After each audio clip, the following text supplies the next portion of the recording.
ওঙ্কার বাংলায় সঙ্গে রয়েছে আমি শিল্পা। এই মুহূর্তের খবর হলো, খগেন মুর্মুর পর এবার রাজু বিস্তের কনভয় হামলা। সুখিয়া পোখরিতে সাংসদ রাজু বিস্তের গাড়ি লক্ষ্য করে হামলা চালায় দুষ্কৃতীরা। দুর্গত রিম্বিক লোধামা পরিদর্শন করে দার্জিলিং ফিরছিলেন বিজেপি সাংসদ। সুখিয়া পোখরি আসতেই তার কনভয় হামলা চালায় দুষ্কৃতীরা বলে অভিযোগ। কারা হামলা চালিয়েছে এখনো পর্যন্ত স্পষ্ট নয়, খতিয়ে দেখছে পুলিশ।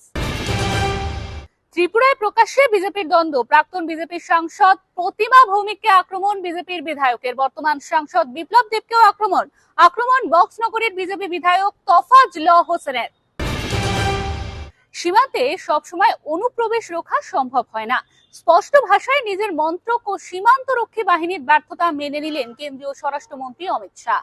তিনি দাবি করেন, সীমান্তের পরিস্থিতি সহজ নয়, বহু রকম প্রতিকূলতার সম্মুখীন হতে হয়। পাশাপাশি তিনি তোপ দেখেছেন বাংলা ও ঝাড়খণ্ড সরকারের বিরুদ্ধে। এরকমই আরো অন্যান্য খবরের আপডেটের জন্য অবশ্যই চোখ রাখুন ওঙ্কার বাংলা ডিজিটালে।